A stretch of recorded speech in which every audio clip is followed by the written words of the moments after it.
Vamos dar início à terceira mesa redonda desta jornada, intitulada Balanço de Investigação e Posicionamento do SESA.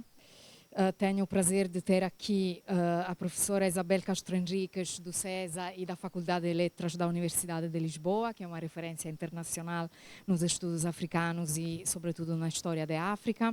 Professora Ana Mafalda Leite, sempre da Faculdade de Letras da Universidade de Lisboa e do SESA, outra referência na área das literaturas africanas de língua portuguesa. Professor Carlos Sangreman, do SESA e da Universidade de Aveiro, também uma referência nos estudos de desenvolvimento com foco especial sobre a Guiné-Bissau. Professora Yolanda Évora, do ISEG, professora convidada no ISEG, que também é muito conhecida pelas suas investigações sobre migrações e afrodescendência em Portugal. E a investigadora Ana Luísa Silva, que faz parte das mais recentes gerações de investigadores do SESA e estará aqui a representar também um projeto muito ativo e muito inovador do SESA, que é a Oficina Global. Então, pela mesma ordem com que apresentei, gostaria que falassem um pouco das suas atividades mais recentes e o contributo que essas atividades dão ao campo de atuação do SESA, e depois falaremos um pouco das perspectivas futuras. Professora Isabel, passo aí a palavra.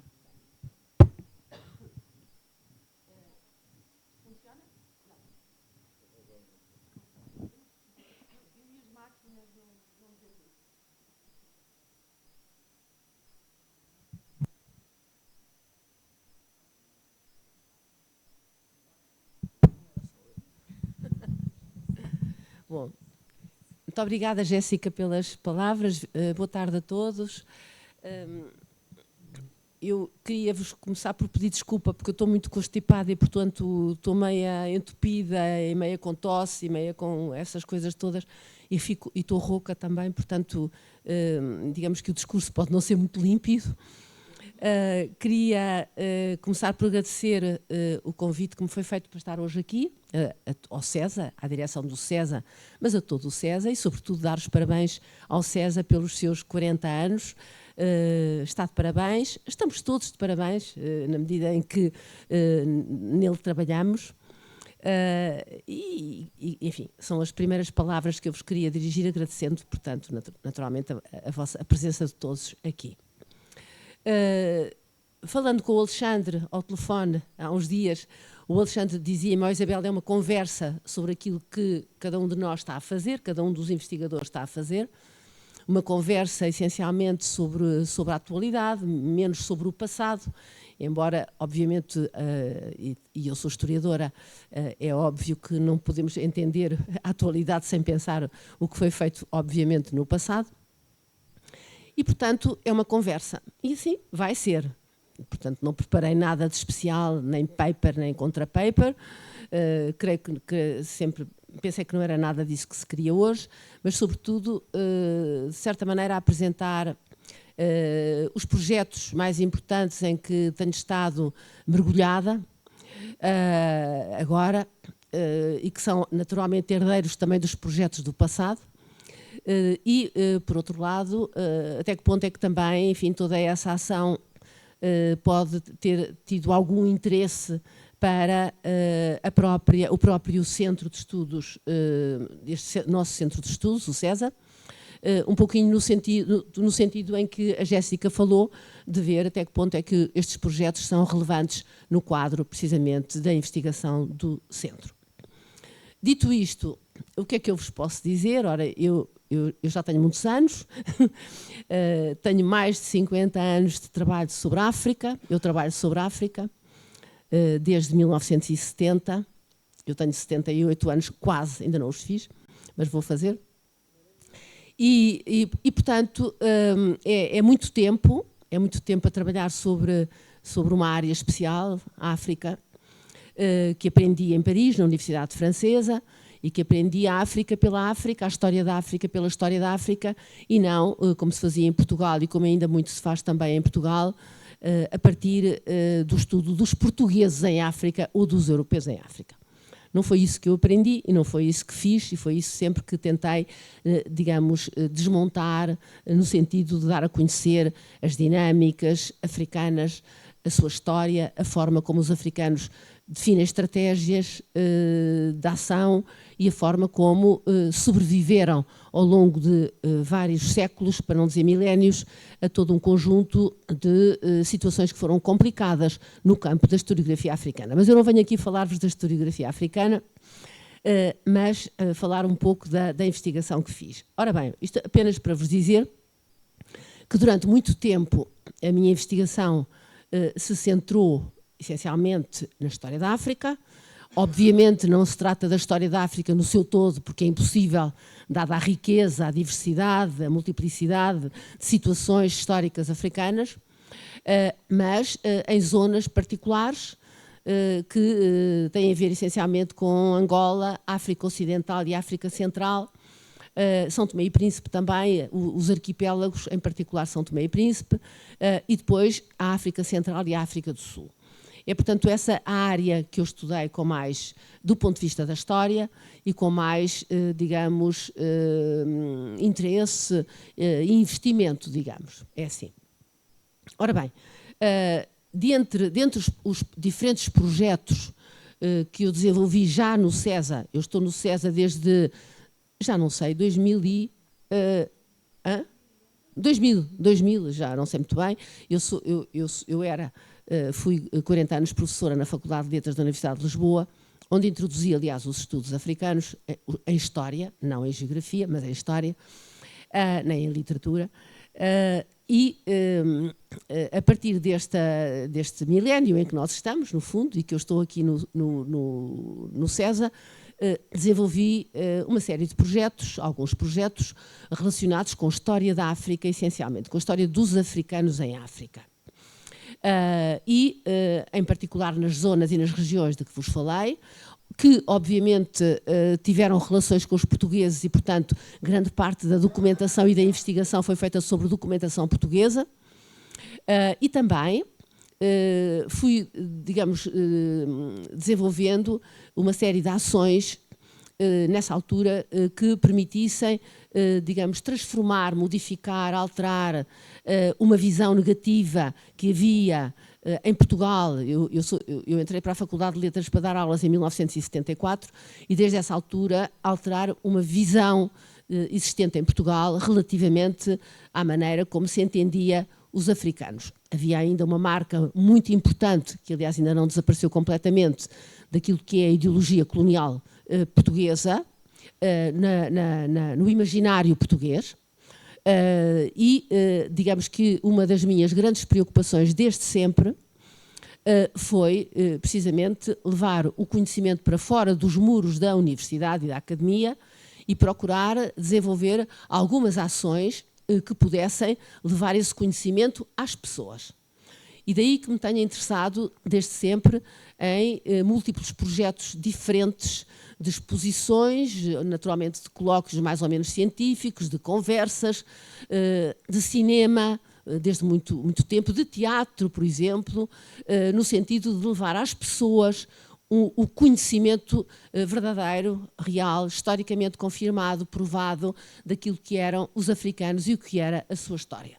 Para alterar precisamente mentalidades, para alterar imaginários. Foi uma luta muito difícil. Nos anos 74, 75, 76, apesar do 25 de Abril, a África e os portugueses continuavam a ver a África de uma forma, eu diria, marcada pelos descobrimentos, pelos heróis dos descobrimentos, pela expansão e por todo um conjunto, digamos assim, de fenómenos históricos que estavam completamente, que influenciavam completamente a história portuguesa. E, portanto, é essa talvez um primeiro pilar da minha própria investigação, é essa procura de levar para além do espaço académico um conhecimento que geralmente se vai fazendo no espaço académico.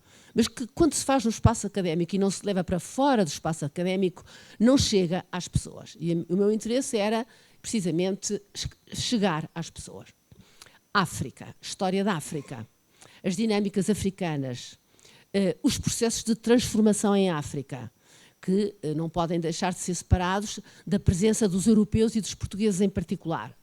Questões que na altura eram tabu, como a escravatura e o tráfico negreiro, hoje na moda, hoje toda a gente fala e toda a gente sabe, ninguém sabe, mas faz de conta.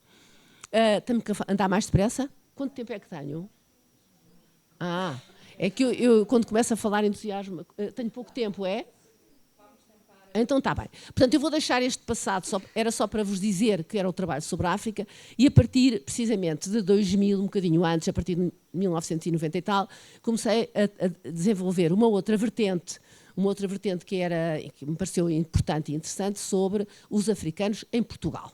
Como é que viviam, como é que eram, como é que estavam, como se integravam, ou como não se integravam, como é que reagiam às situações portuguesas, os africanos em Portugal. Já não era os africanos, as populações africanas em África, com a sua história, mas era como eles estavam, efetivamente, os africanos em Portugal.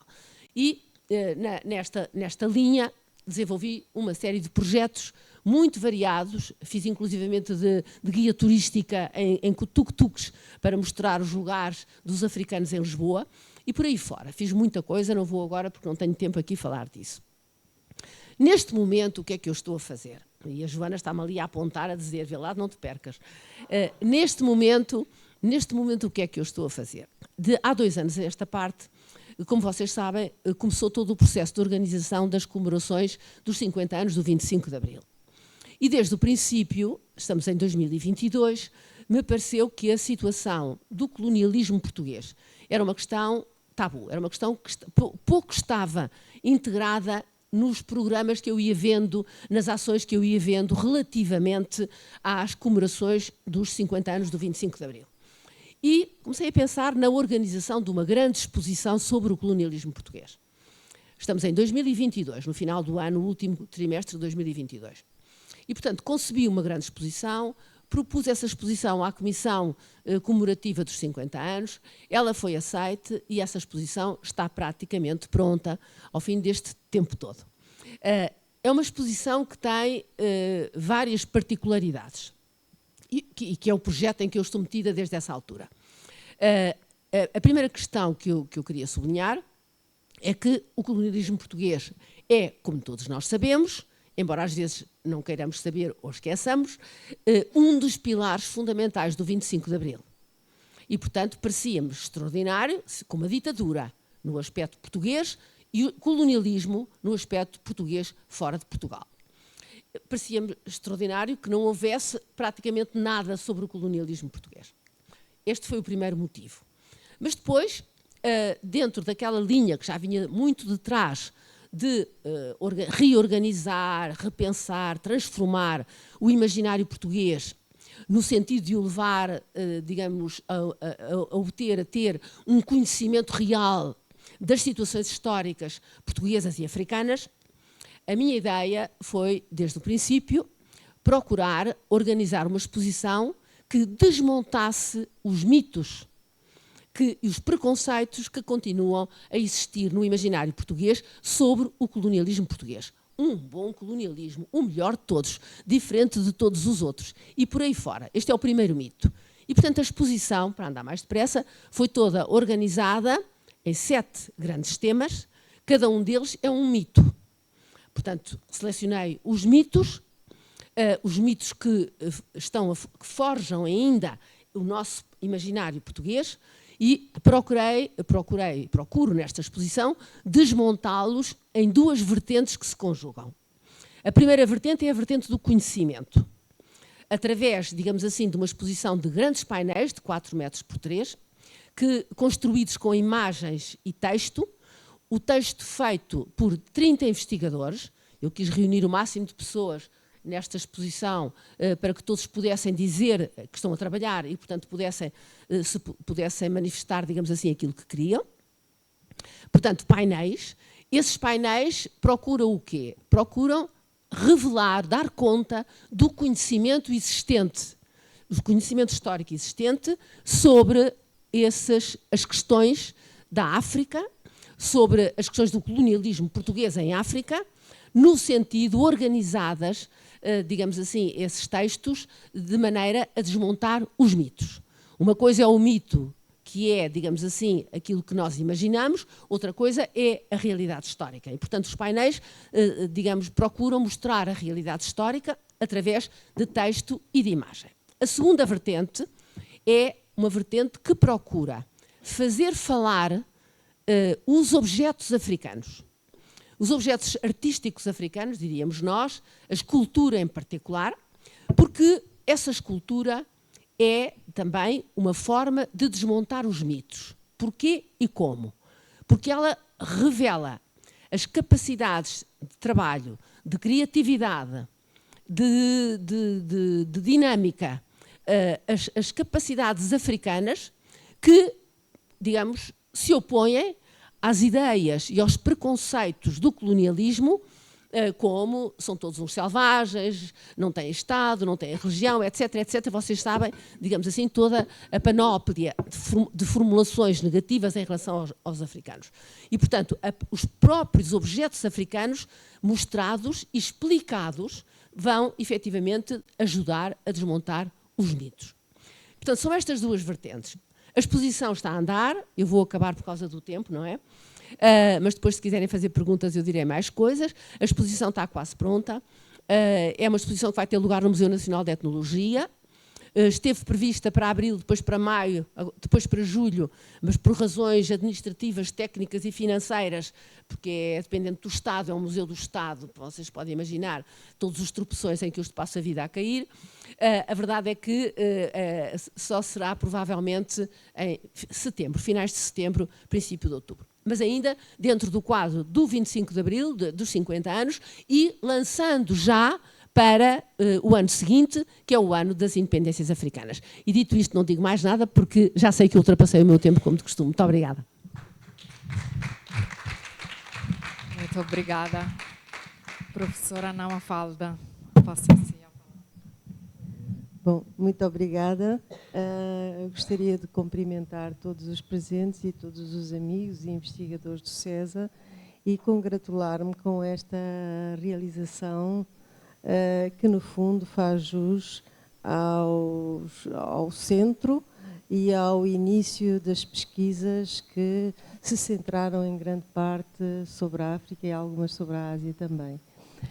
Queria um pouco também fazer o meu percurso. Eu sou também uma filha do Império, fiz os meus 2 primeiros anos na Universidade Eduardo Mondlane e vim para Lisboa terminar o meu ciclo de estudos e dediquei-me, no fundo, a fim de conhecer o espaço onde eu tinha vivido praticamente 20 anos, literariamente dar continuidade a um trabalho que estava por fazer. Portanto, não é dar continuidade. Iniciar um trabalho que, um pouco diferentemente da história, mas talvez com alguns pontos, não havia livros publicados das diferentes literaturas africanas de língua portuguesa. Não havia material crítico. No fundo, era uma área que estava completamente por pensar, porque as literaturas africanas faziam parte da literatura ultramarina, ou seja, eram uma extensão do Império. É nessa perspectiva que eu comecei, como outras pessoas de um grupo de colegas, a trabalhar e a desenvolver pesquisa. Eu trabalhei sobre a obra do poeta José Craveirinha no meu mestrado, foi o primeiro mestrado em literaturas africanas na Universidade Portuguesa, e posteriormente dediquei o doutoramento à área de Angola e de Cabo Verde, centrando-me na questão da epopeia e na forma como a literatura contemporânea, no fundo, renovava essa dimensão de epos, de desejo, de reconstituição de um passado e de uma memória em termos literários. Acontece que até praticamente o início do século XXI, a investigação na universidade era um trabalho individual, basicamente, ou com um pequeno grupo de colegas, mas basicamente individual e a fim de realizar os processos necessários à carreira. A partir, na minha faculdade, os centros de pesquisa eu encontrei a Joana no princípio do século XXI, que me convidou para vir para o SESA, mostrando uma abertura deste centro ao incluir a área. Eu lembro-me que havia gente que trabalhava sobre cinema também, história e a literatura. Então, eu fiquei a pensar no assunto e, na realidade, no espaço onde eu estava, eu não tinha. O Centro de Estudos Comparatistas ainda não funcionava como funciona hoje. O CLEPUL, de que eu fazia parte, não produzia investigação na prática, a não ser, digamos, pequenos desenvolvimentos de meia dúzia de pessoas em textos que não eram lidos, e eu vim para o SESA para poder trabalhar em pesquisa. E foi a partir daí que comecei a organizar projetos e a juntar pessoas para trabalharem comigo, algumas delas ligadas ao mestrado e doutoramento, outras colegas de outras universidades estrangeiras, e fiz um primeiro projeto sobre a literatura angolana e moçambicana, centrada na ideia da pós-colonialidade, na ideia de nação, de construção e desconstrução em termos de representação literária. Na sequência deste projeto, que na altura, quando eu fiz este concurso, foi em 2008, se não estou em erro, 2006, a Joana estava a fazer um outro, nós baseámos-nos um pouco nos projetos anteriores que o César tinha apresentado, nomeadamente do Carlos Sangerman, do Oppenheimer, para vermos, era a primeira vez que eu ia, no meu caso, candidatar. Correu bem, isso deu origem a um segundo projeto em que estendi a pesquisa para a problematização da nação e da transnação, ou seja, como o cinema é uma prática transnacional, um pouco, digamos, o cinema produzido após as independências, como é que podíamos estabelecer laços de pesquisa e de inter-relação entre cinema e literatura, dedicando-me a Cabo Verde, São Tomé, e quando eu digo dedicando-me, é dedicando-nos, porque foi um grupo. A Jéssica Falcone fez parte do primeiro e do segundo projeto e do terceiro que viemos a fazer sobre o Oceano Índico, e num determinado momento entra no SESA por via, exatamente, e é com muito prazer que eu vejo que ela está a fazer um percurso. Quero aqui salientar uma dimensão que eu julgo um pouco problemática, que é a seguinte, e que várias vezes discuti com a Joana Pereira Leite, que é o facto da nossa área não ter qualquer inclusão aqui dentro, ou muito dificilmente. Eu cheguei a pensar com a Joana, e a Joana pensando comigo, em propormos uma cadeira opcional para o curso de desenvolvimento de mestrado, que se estava a iniciar, sobre questões de língua e de cultura, que não teve nenhuma inscrição. Eu penso que é uma pena quando a gente pensa em desenvolvimento, não é? Cursos de desenvolvimento e cooperação, que a área da língua e da cultura seja esquecida.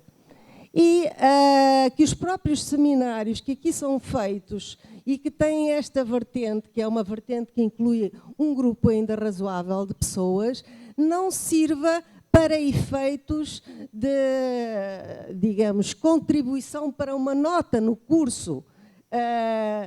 Julgo que esta é a grande falha que eu sinto neste meu percurso dentro do SESA. É o público que temos, com exceção de uma última experiência sobre o cinema, é sempre um público relativamente reduzido, a não ser em conferências finais dos projetos. De modo que eu deixo à direção a atual direção do SESA esta minha preocupação, pensando que não pode haver desenvolvimento e cooperação sem cultura, história, artes e língua. Afinal, através de que língua se faz a cooperação e o desenvolvimento? É através da língua portuguesa. Julgo que os alunos muito teriam a ganhar em ter algum espaço de aprendizagem e de complementaridade para a área mais relacionada com questões técnicas e questões económicas. Posto isto, o que é que estou a fazer atualmente? Várias coisas, não muitas, mas candidatei-me a um projeto recentemente à FCT e continuo a minha prática docente de orientação e de participação em algumas atividades, naturalmente não com a notoriedade da minha querida colega Isabel de Castro Henriques. Também ainda não cheguei ao meu plano de reforma, talvez tenha mais tempo a partir daí para fazer outras coisas. E para já julgo que...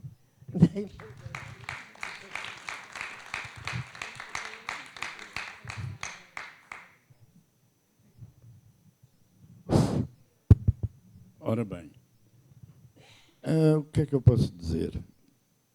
Para já não sou filho do Império.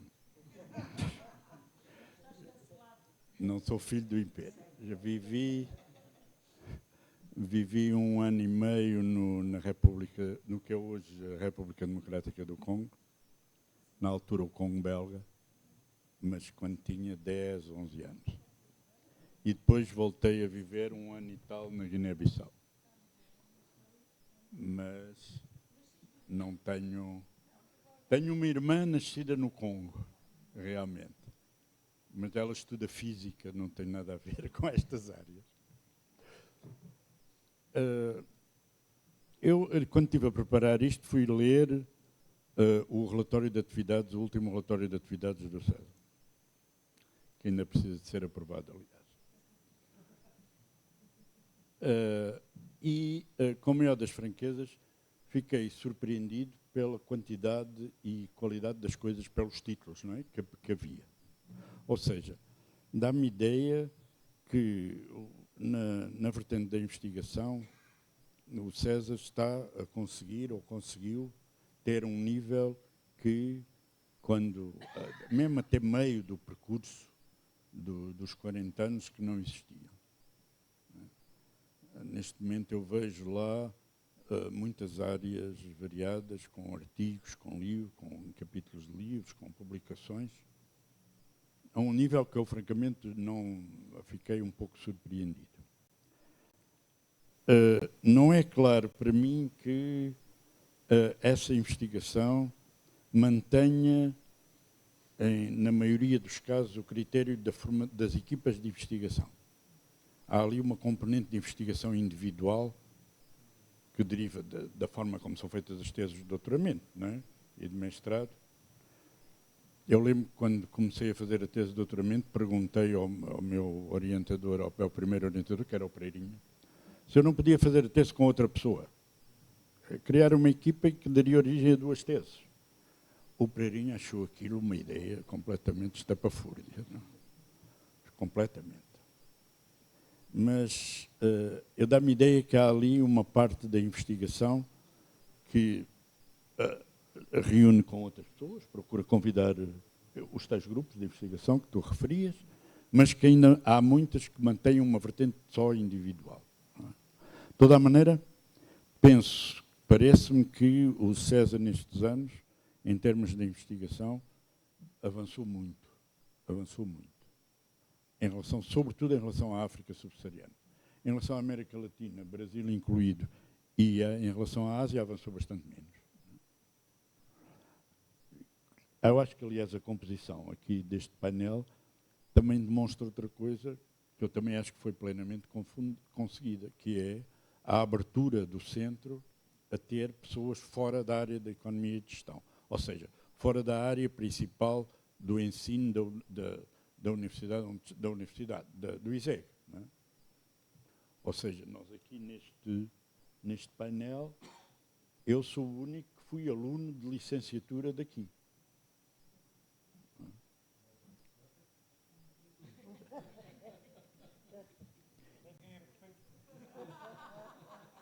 E em termos das pessoas mais modernas, a Ana Luísa. Não. Mas fez o doutoramento aqui. Mas aqui temos pessoas de áreas muito diferentes. E estes espaços foram iniciados pela Isabel Castro Henriques, com a aprovação da direção na altura. Este passo de alargar os temas, eu acho que é uma das marcas e uma das características centrais do SESA e que se deve manter. Né? Deve ser muito claro que o SESA está disponível para acolher investigações de áreas muito diferentes. É, aliás, deixa-me só fazer esta nota, é, aliás, uma das minhas reservas em relação à formação do ISEG Research. Ou seja, eu espero que a formação do ISEG Research tenha consciência desta abertura e desta relação com outras áreas de conhecimento diferentes. Não é? Pois a verdade é que a FCT tem ataques de ser contra este tipo de funcionamento. Não é? Nesta candidatura, nestas novas mudanças de candidatura, tiram os não residentes, tiram para os cálculos do financiamento os não residentes, os aposentados e aqueles que, embora doutorados, tenham vínculo precário.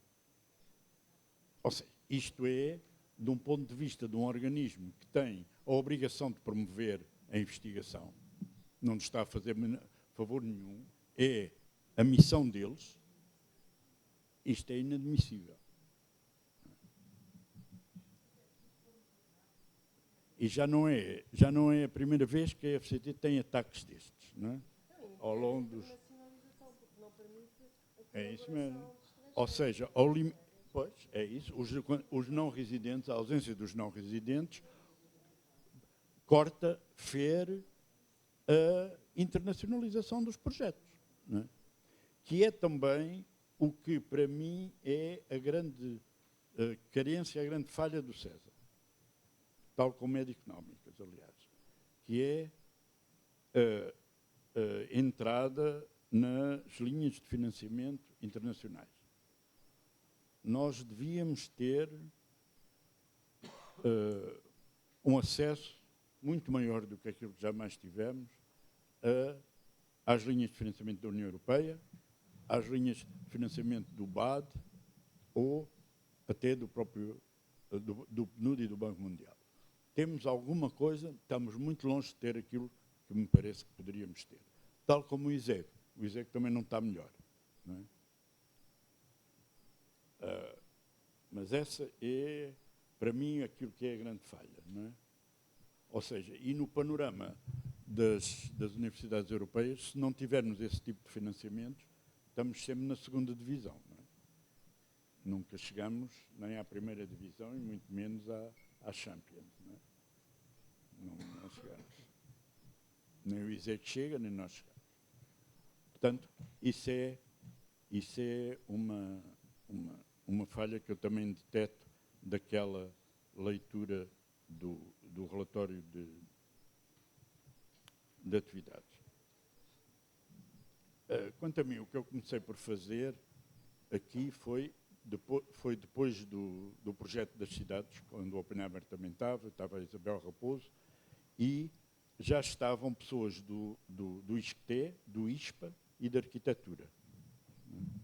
Portanto, logo, o primeiro grande projeto interdisciplinar que o SESA teve foi o projeto das cidades. Esse projeto já incluía pessoas de centros muito diferentes e incluía investigadores de Angola e de Moçambique.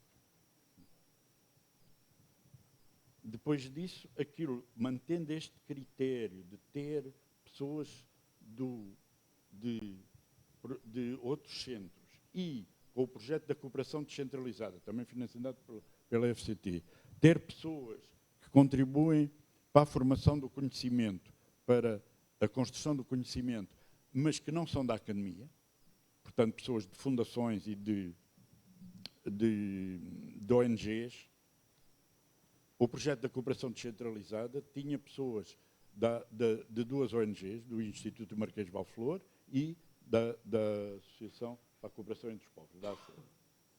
E tinha investigadores também nossos e de Leiria e tenho a impressão que do ISCTE também tinha.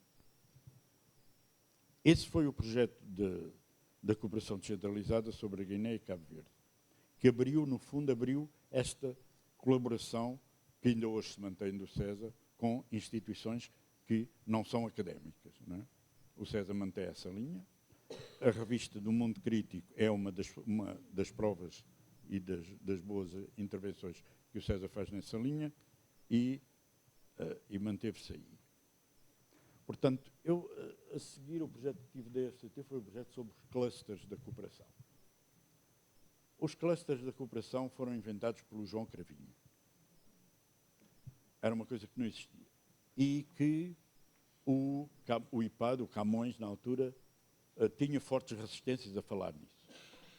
E, portanto, eu organizei um projeto, também com outras pessoas variadas. Foi aí que fui a Timor e conheci Timor pela primeira vez, com a Teresa Coelho, também estava nesse projeto,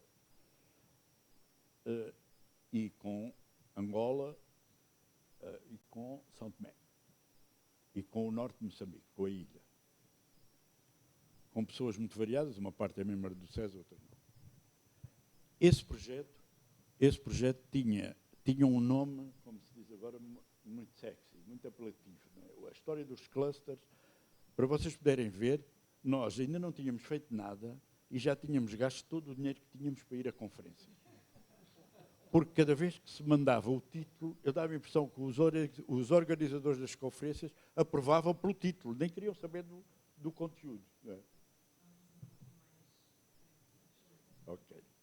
E, portanto, esse projeto, que deu livros e que deu também artigos, esse projeto teve a grande vantagem de meter, o final foi organizado no Camões, com a sala completamente cheia de gente, e meteu de vez o termo cluster na cooperação. Hoje em dia, toda aquela minha gente do Camões fala dos clusters como se fosse uma coisa normalíssima. Não é? Mas foi a partir daí, não foi antes. Depois centrei-me na Guiné-Bissau, e tenho-me divertido. Quando me reformei, diverti-me a trabalhar sobre a Guiné-Bissau, porque acho, ainda há bocadinho, a Alixana, é assim que se diz, a Axana me perguntava porquê a Guiné-Bissau. Eu dizia-lhe que isso já me foi perguntado tantas vezes, que a única resposta é um bocado porque o pessoal, a mesma razão porque o pessoal se apaixona por Timor. Não é? É um país fascinante.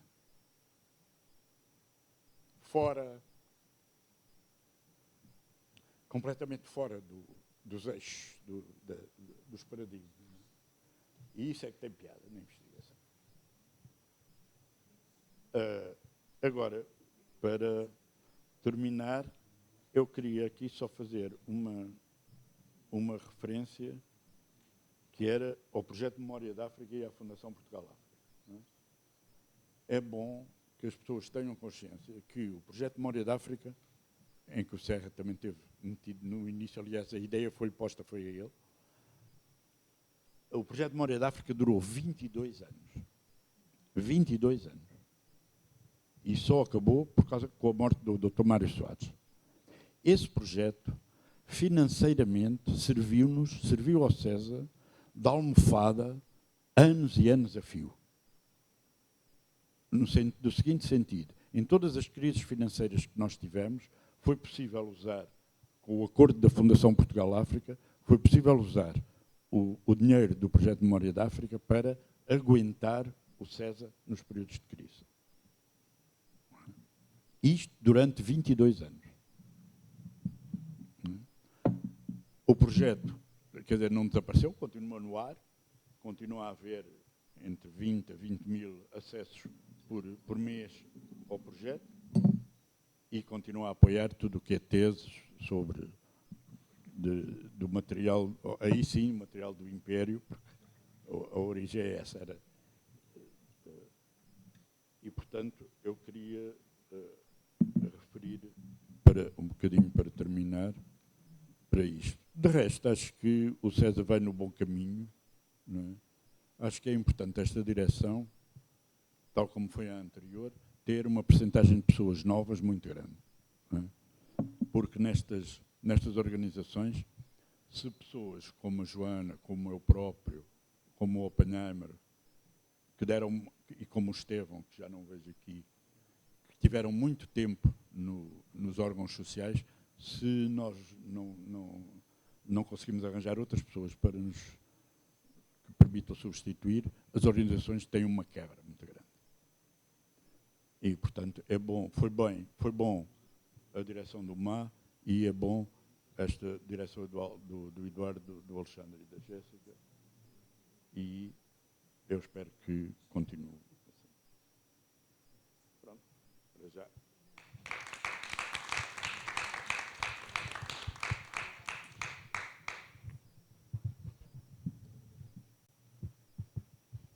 Boa tarde.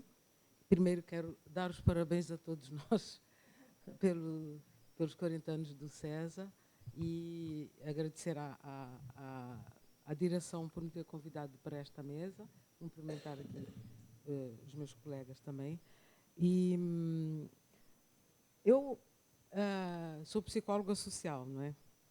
E vim para o CESA porque eu conheci o João Estevão numa conferência que fui no Canadá, numa ilha que eu estou sempre a esquecer-me do nome da ilha, que é uma ilha que a gente chega lá de teco-teco, né? Aquele aviãozinho pequenininho.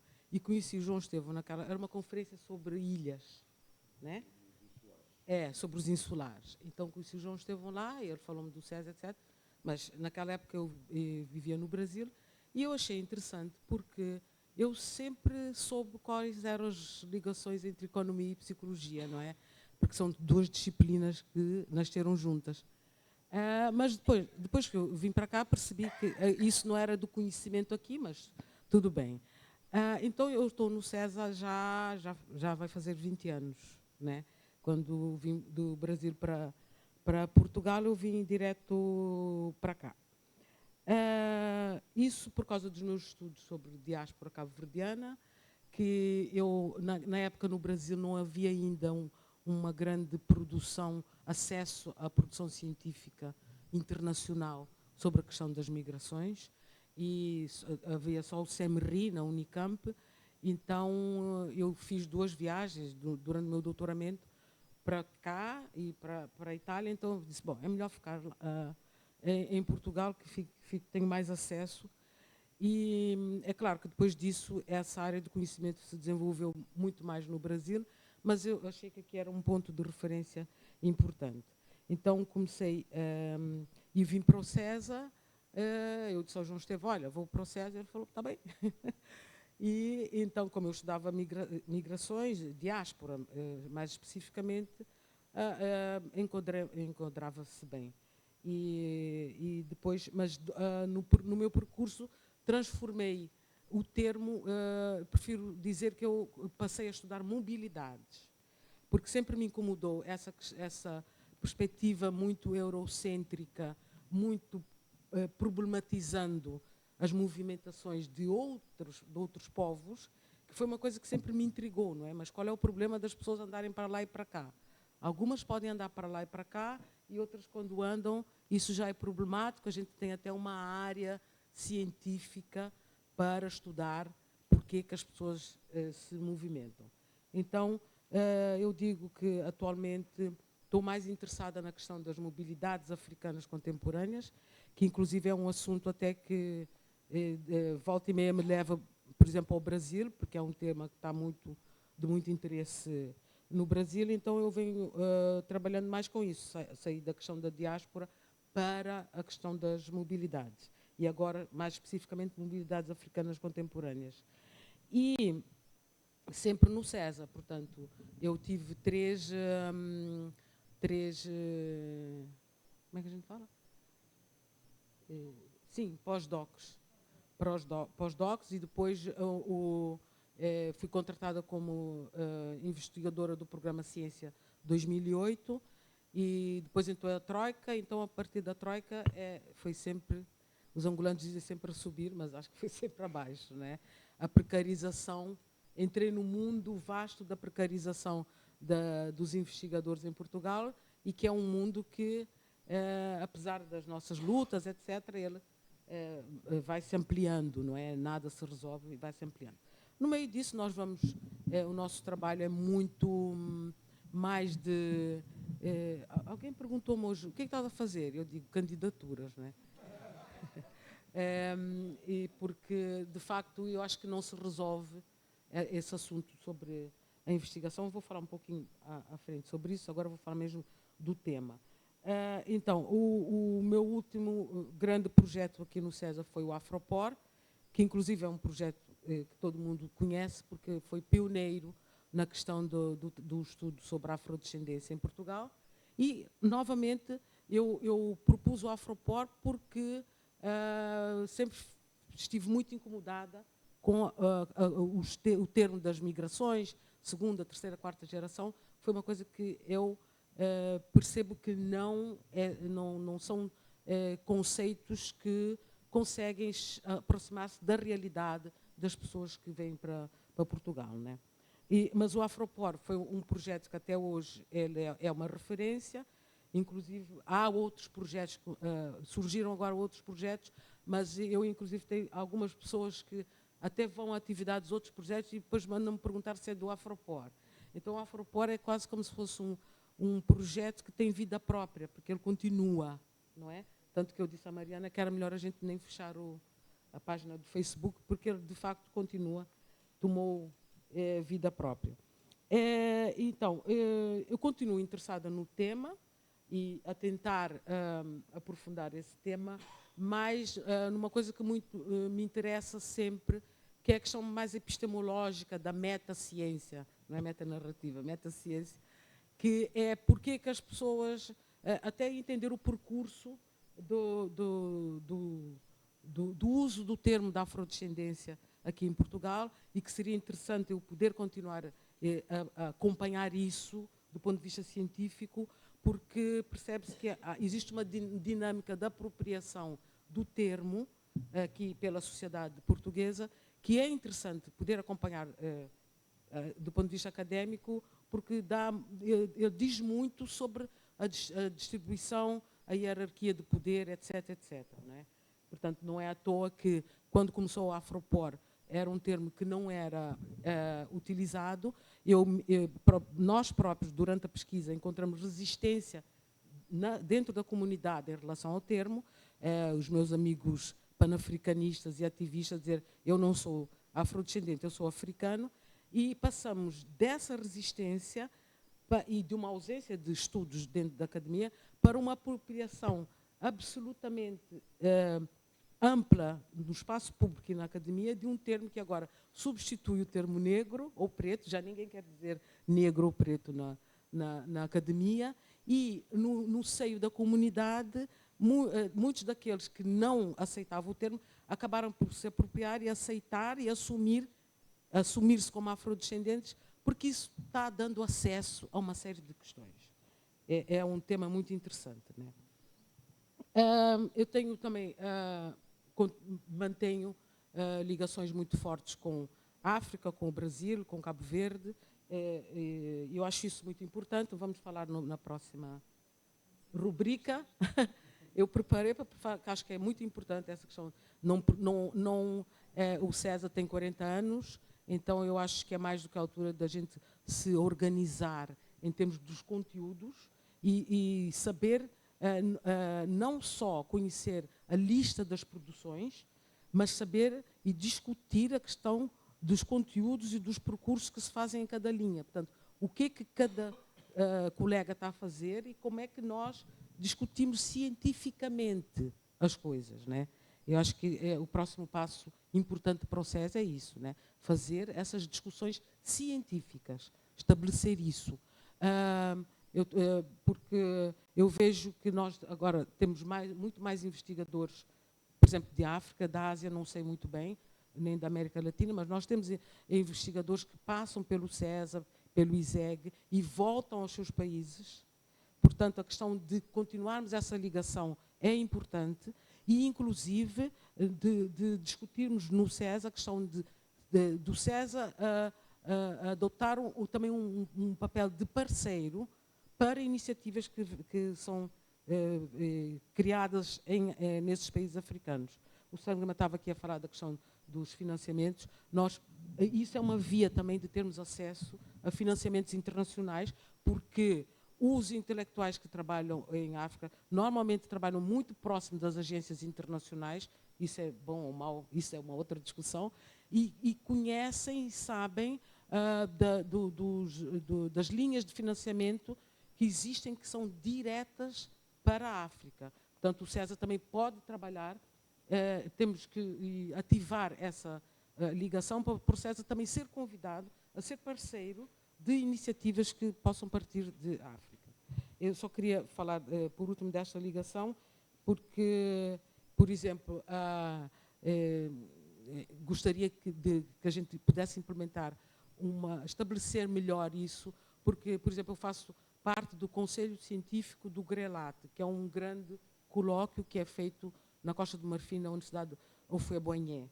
Mas ainda não acho que é um domínio que é importante a gente pensar em como alimentar isso, não é? E não ser apenas uma coisa de colóquio em colóquio.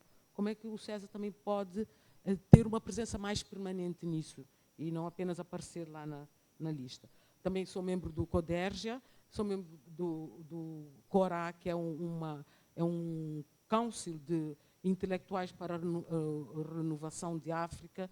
Os dois têm sede no Senegal e tenho ligações com o UNICEF e nos 2, 3 últimos anos, por alguma razão que a gente não explica muito bem, tenho ido aos Estados Unidos, não sei bem o que é, mas pronto, já apareceu alguma coisa mais clara, que é o interesse de centros de estudos coordenados por cabo-verdianos nos Estados Unidos, o interesse de fazer articulações com o SESA, que é uma coisa também que a gente pode avançar. E fico por aqui. Só queria referir, lembrar que, através do Afropor,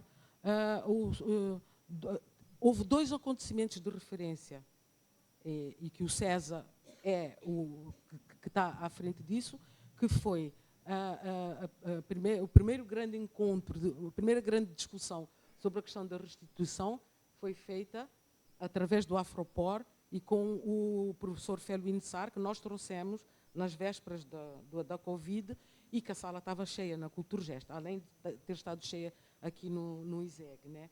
E também o livro que eu co-coordenei com a Inocência Mata, que é sobre a afrodescendência e que também é um número especial da Portuguese Studies lá dos Estados Unidos e que é um livro tem sido muito citado, né? Na verdade é um número especial de revista, mas é um livro, todo mundo acha que é um livro.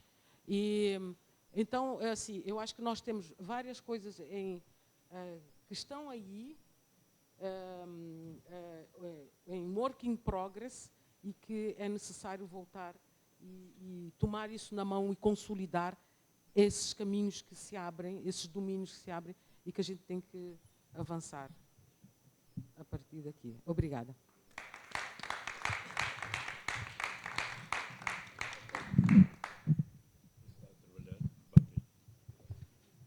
Obrigada, Jéssica.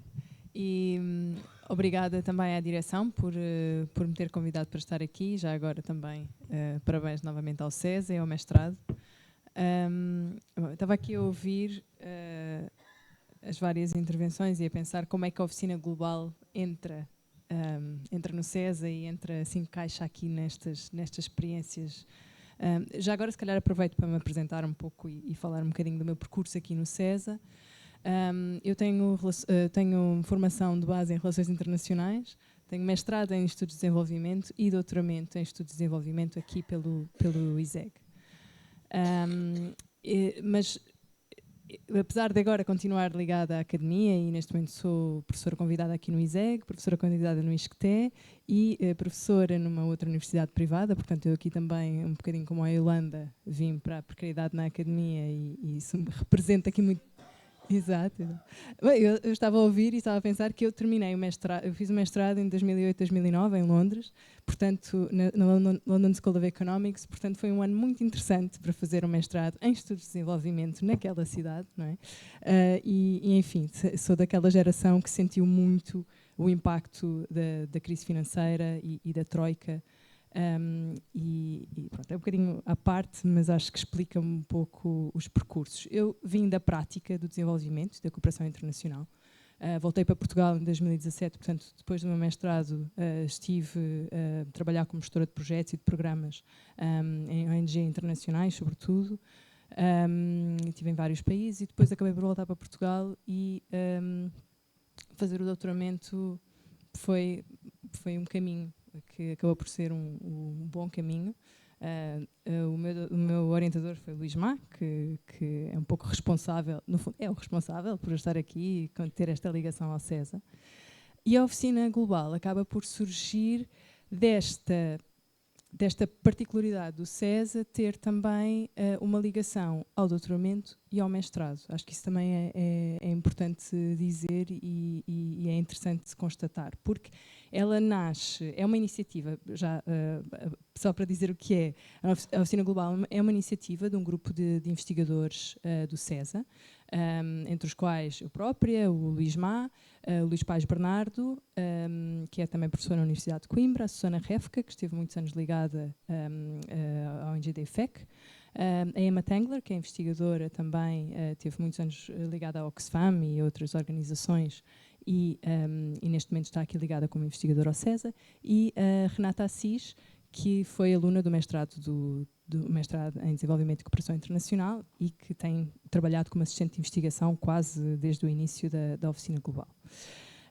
E portanto, todas estas pessoas, como vocês perceberam, são todas pessoas que têm uma ligação muito forte à prática do desenvolvimento, em diferentes áreas, mais policy, mais practice, não é? Organizações, muito ligada às organizações não governamentais e à sociedade civil. E, no fundo, encontramos aqui uns nos outros e no grupo uma vontade de refletir sobre o que é isto também do desenvolvimento, o que é que precisamos de pensar hoje para apoiar uma mudança positiva nas nossas sociedades e como é que nós, enquanto académicos, que tiveram um pé na prática e continuam a ter um pé na prática, porque também muitos de nós continuam com ligações várias à sociedade civil, como é que nós podemos ser mais do que académicos que sim têm interesse em publicar porque essa é a métrica que, enfim, é reconhecida, mas como é que nós podemos fazer mais do que isso? Como é que nós podemos, por exemplo, ser um espaço onde as organizações podem usar para pensar, não é? Como é que nós podemos dar esse apoio às organizações e também instituições? Fizemos algum trabalho, está aqui Maria Minia da Gulbenkian, fizemos algum trabalho com a Gulbenkian deste pensar, mas não pensar para ficar, não é? Não pensar do ponto de vista de ficar aqui no nosso espaço académico um pouco etéreo, não é? Também não pensar numa ótica do consultor que vem, que é uma, não é, aquela relação um bocadinho mais extrativa que a academia pode ter, e também desligada, porque o consultor vem e diz, sim, fazemos esta análise, está aqui, recomendamos, e, enfim. Não, mas como é que nós podemos mudar as relações um pouco entre a academia e os atores que fazem desenvolvimento, podem ser vários, não é?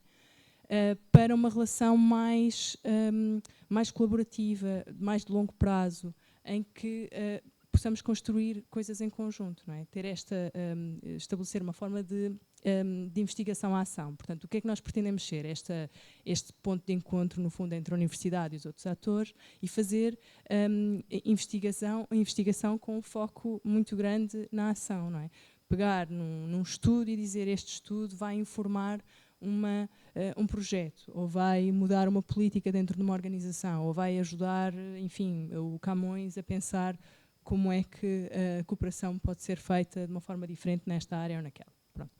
E este é o trabalho que temos vindo a fazer e que o CESA, no fundo, nos deu espaço para fazer. E se calhar exemplifico com a relação que tivemos e estabelecemos ao longo destes anos com a plataforma portuguesa das ONGD. Portanto, nós começámos, a Oficina Global oficialmente foi lançada em 2021, começou a ser pensada entre mim, o Luís Má e os nossos colegas, logo desde que eu entrei para o doutoramento em 2007, portanto tive ali um período de gestação longo, com muitas ideias, experimentámos muitas coisas, começámos com um blog, apoiámos os alunos do mestrado em estágios também, que tinham uma ligação com as organizações, enfim, depois acabou por evoluir para a forma que tem hoje. E esta relação que tivemos com a plataforma da ONGD é interessante porque espelha um bocadinho aquilo que queremos fazer. Nós fizemos para a plataforma, logo em 2021, um estudo sobre o futuro da cooperação para o desenvolvimento, em que entraram muitas das coisas que nós, enquanto investigadores, já estávamos a pensar e a trabalhar.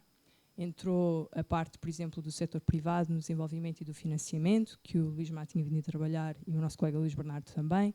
Entrou a parte da inovação, que era o meu tema de doutoramento, e do papel das organizações não governamentais para o desenvolvimento. E esse foi um estudo que acabou por ser usado e continua a ser usado pela plataforma um pouco para debater os temas que são importantes para o setor e para pensar como é que, enquanto associação, a plataforma pode andar para a frente. Depois disso, fizemos um estudo com financiamento do Camões sobre inovação e mudança nas ONG portuguesas, que no fundo foi construído um pouco a partir da minha tese. Foi um mapeamento do setor para começar um debate sobre o tema da inovação. Fomos convidados para alguns... trabalhamos sempre também com a plataforma na Summer School, que é também feita em colaboração com a Fundação Carlos Gulbenkian, sendo parceiro académico. Portanto, pensando em conjunto quem é que se pode convidar, para que temas, como é que este conhecimento pode ser construído em conjunto. Estivemos presentes em debates da plataforma sobre temas como a localização da ajuda e a inovação, o futuro da cooperação, enfim, todos estes temas que estão ligados. E acabámos de fazer agora um estudo sobre as mudanças na cooperação europeia, os desafios e as perspectivas da cooperação europeia. Portanto, é uma relação longa de parceria que nos permite estar ali e ser um grupo com o qual a plataforma pode contar também para pensar em conjunto, não é? E pronto, tudo isto tem sido uma experiência e continua a ser uma experiência e temos os nossos desafios neste momento. Por exemplo, nós começámos todos aqui no CESA, não é? O Luís estava cá no ISEG, neste momento está mais fora, não é? O Luís Paz Bernardo também foi investigador aqui num projeto que ganhámos com o Camões. A Susana Révoca também estava mais ligada aqui, mais da parte do mestrado. Portanto, eu própria continuo ligada ao mestrado, também a partir um pouco desta experiência construiu-se uma cadeira sobre sociedade civil e mudança global, que era uma parte que faltava ao mestrado, esta parte da sociedade civil, e que era muito... enfim, foi muito pedida pelos alunos ao longo do tempo. E pronto, e os desafios que temos acho que têm a ver um pouco com esta precariedade também que falava a Yolanda, e com o facto de, claro, que continuamos todos com uma ligação ao SES e continuamos aqui a ter este espaço, mas a verdade é que estamos todos em sítios diferentes, todos temos um day job, não é? Que não é este, portanto, é assim. E portanto, há um bocadinho há vontade de fazer e fazer diferente, e é este equilíbrio. Nós escrevemos um paper agora há pouco tempo para um special issue da Development in Practice sobre os pre-academics na área do desenvolvimento, que são estas pessoas que têm assim um pouco um pé na prática e um pé na academia, e refletimos um pouco sobre isso, não é? Como é que... quais é que foram os processos que nos trouxeram, nos deixaram trabalhar em conjunto, e o que é que no fundo, quais é que são os desafios que temos, e enfim, temos algumas perguntas em aberto, mas em termos de futuro, o que nós queremos é continuar a trabalhar desta forma, também publicar um pouco mais, porque publicar um pouco mais em termos de papers, enfim, nós focámos-nos muito na parte dos relatórios, na parte das conversas, mas enfim, temos que também pôr pôr o resto em prioridade. Mas acho que uma das coisas que este caminho nos mostrou foi a necessidade de voltar ao centro do debate sobre o desenvolvimento, não é? Sobre o que é o desenvolvimento, porque, enfim, estamos num período, mais uma vez, talvez estamos num período, se calhar, de turbulência maior e de incerteza maior que alguma vez vivemos. E é verdade que os instrumentos que tínhamos disponíveis até agora, a cooperação internacional para o desenvolvimento, a ajuda internacional, estão sob questionamentos muito fortes. Portanto, é um pouco a altura de olhar para nós e para a disciplina em si, não é? E falou-se muito disso na conferência que tivemos aqui no ISEG no ano passado. O que é o desenvolvimento? O que são os estudos de desenvolvimento? O que é que devem ser? Eu acho que nós podemos fazer, dar uma boa contribuição ao debate. E é isso um bocadinho que tentamos fazer. Portanto, nós começamos na cooperação internacional para o desenvolvimento, mas também trabalhamos, por exemplo, temos trabalho com a Caritas Portuguesa e com organizações que, no fundo, o que trabalham é para mudança social positiva, não é? Portanto, voltamos um pouco a esse debate e acho que é isso que vamos ter que continuar a fazer. É isso. Obrigada. Muito obrigada pelas vossas intervenções. Acho que todos gostaríamos de ouvir mais sobre... temos ainda a Joana Ferreira Leite que quer falar de uma atividade. Temos mesmo pouco tempo.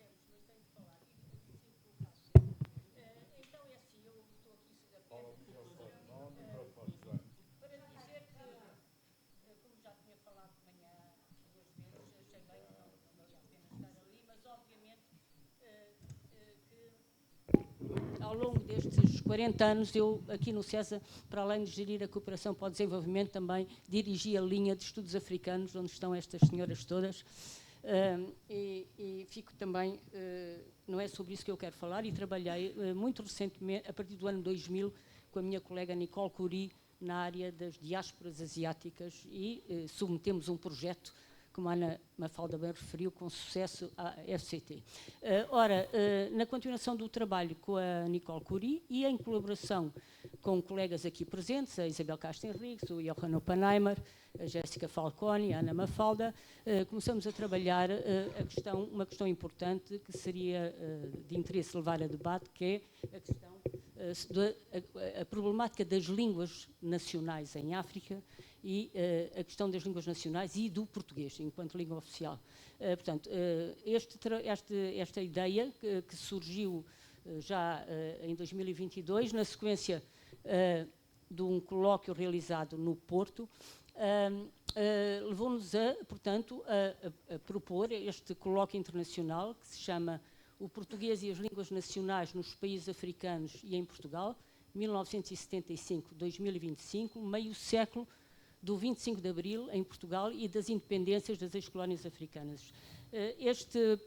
Esta conferência, que é organizada pelo CESA, pelo Centro de Estudos de Línguas da Universidade de Évora e da Universidade de Trás-os-Montes Alto Douro e pelo Centro de Estudos Africanos da Universidade do Porto, conta no Conselho Científico com uma série de colegas investigadores, entre os quais os do CESA, que eu nomeei, e vai ter lugar em julho de 2025, por ocasião dos 50 anos das independências africanas. Este é um dos produtos que o CESA oferece no âmbito das comemorações dos 50 anos das independências, do 25 de Abril, das independências africanas, e, portanto, para vos dizer que este colóquio vai ser difundido muito em breve, dentro de 1 ou 2 dias. Há um site, o site está pronto, portanto, a página, e ela é constituída por 4 painéis, um painel sobre as línguas crioulas de Cabo Verde, Guiné-Bissau e São Tomé e Príncipe, independência e afirmação. Agradecia que, se não se importa, pode baixar o painel. O segundo painel, Ecologia Linguística e Cultural de Angola, Heterogeneidade, Comunicação e Identidade. E painel 3, Línguas em Moçambique, envolvidos 50 anos da independência, História, Línguas e Políticas Linguísticas. E painel 4, Pluricentrismo Linguístico do Português, Repensar a Língua Portuguesa e o Português de Portugal. Portanto, é este projeto que eu queria anunciar aqui, convidando, obviamente, todos os colegas a participarem. Eu sei que a Ana Mafalda no âmbito deste debate, irá propor também um colóquio, este vai se realizar na Universidade de Évora, e irá propor um colóquio, uma mesa redonda para discutir as literaturas, e, portanto, era isso que eu tinha em mente para vos dizer aqui. Pronto, e que estejam atentos e serão todos convidados para participar neste colóquio, neste debate. Obrigada.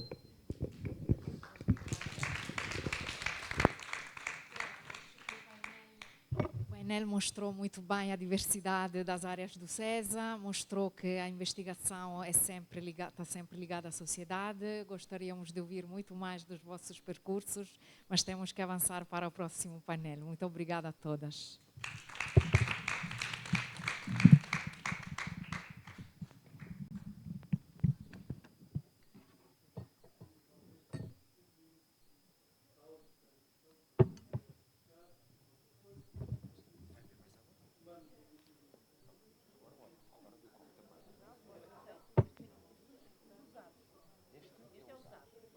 Tirou umas palavras da boca.